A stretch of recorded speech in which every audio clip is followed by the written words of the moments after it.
जब भी आप ब्रज में भ्रमण करने के लिए आओगे तो कान्हा जी की लीलाओं का ही आनंद लोगे, क्योंकि कान्हा की लीलाएं तो अनंत हैं। कहते हैं ना, हरि रूप अनंत हरि कथा अनंता।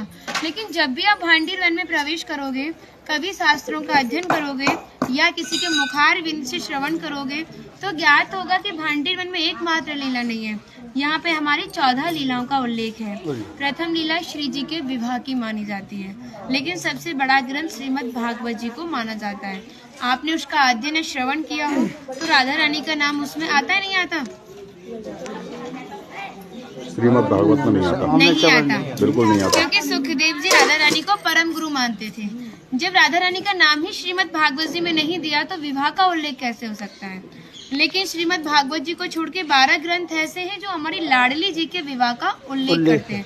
लेकिन जिस भांडीर वट के नीचे आप खड़े हो, इसका श्रीमद् भागवत जी के 10वें स्कंद के 18वें अध्याय में 22वां श्लोक कि बृहंतो बाहि मानस्य 4 यंत्रस्य गोदनम भांडीरकम नाम बटम जम्बू कृष्णम प्रोग्राम, यानी वृक्ष द्वापर युग में बहुत विशाल था, 4 योजनों में फैला हुआ था। इसकी जो सीमा थी वो 15 किलोमीटर में थी, तो इसको पंचकोशीय वृक्ष के नाम से भी जानते थे। कान्हा जी इन्हीं की शाखाओं पर चढ़ के यमुना मैया को आर पार किया करते थे। मान्यता है कान्हा जी की जो 9 लाख गाय थी, दोपहर के समय इसी वृक्ष के नीचे बैठ के विश्राम करती थी। तो माता जो भी माखन, मिर्ची, रोटी इत्यादि प्रसादम में रख देती थी, सभी ग्वाल वाल एकत्रित होकर दोपहर का भोजन करते थे। और भांडीर वन में सबसे बड़ा विशेष पर इसी प्रसादी का बताया गया है, क्योंकि आप कभी किसी विवाह में जाते हैं तो बिना अन्न प्रसादी के नहीं आते। आप तो लाडली जी के विवाह स्थली आए हो। यहाँ पर जो दुर्वासा मुनि थे, जो दूब घास होती है उसी का रसपान करते थे। ब्रज की गोपियों ने इसी वट वृक्ष के नीचे उनको 56 प्रकार के व्यंजन खिलाए थे। यहाँ पर राधा कृष्ण में मल्ल युद्ध हुआ था, उसमें ये तय था कि जो भी हारेगा उसको भंडारा करना होगा। तो जब हमारे कान्हा जी हार गए थे तो ग्वाल वालों के साथ मिलके यहाँ पे भंडारा किया, उसी के नाम पर इसका नाम भांडीर वन पड़ा। यहाँ पर ब्राह्मण पत्नियों ने भी कान्हा जी को भोजन प्रसादी खिलाई है, और ठाकुर जी ने ब्रजवासियों से ये टुकड़े मांग के पाए थे, तभी नाम दिया था इसका मधुकरी। मांग के पाना मतलब मधुकरी। तभी शास्त्रों में ब्रजवासियों को अपना हृदय बताया और कहा कि जब तक ब्रजवासी की कृपा नहीं होगी, ठाकुर जी की कृपा बहुत दूर की बात है। यानी सर्वप्रथम ब्रजवासी की कृपा होना बहुत जरूरी है, जब ही हमारे ठाकुर जी हमारे ऊपर कृपा करते हैं। हमारी राधा रानी ने स्कंद पुराण में इस स्थान के बारे में ये कहा था कि जो भी गुप्त वृंदावन आएगा वो मोक्ष को प्राप्त होगा। यानी भांडीर वन को ही उन्होंने गुप्त वृंदावन कह के संबोधित किया। तो कान्हा बोले, तुम इतनी बड़ी बात को कह रही हो, लोग पाप करेंगे और सीधे दौड़े भांडीर वन चले जाएंगे, क्योंकि आपने तो मोक्ष धाम ही भांडीर वन को कह दिया।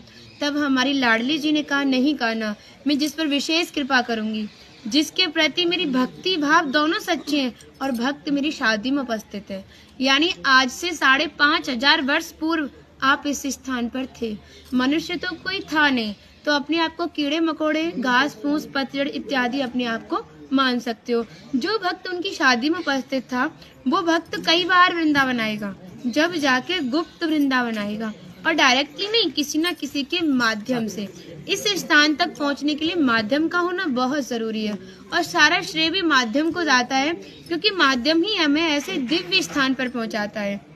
और जो भी भक्त भांडीर वन में प्रवेश करेगा, प्रवेश करने से जो कान्हा ने 14 लीला भांडीर वन के अंदर की हैं, उनके दर्शन मात्र का फल प्राप्त होगा। और जो भी यहाँ की एक किनका प्रसादी पाएगा और एक रात्रि निवास करेगा, वो इस ब्रज गौलोक धाम से वैकुंठ गोलोक धाम को जाएगा, क्योंकि जो हमारे ठाकुर जी ने गोलोक धाम को इस 84 कोस में ही बांटा है।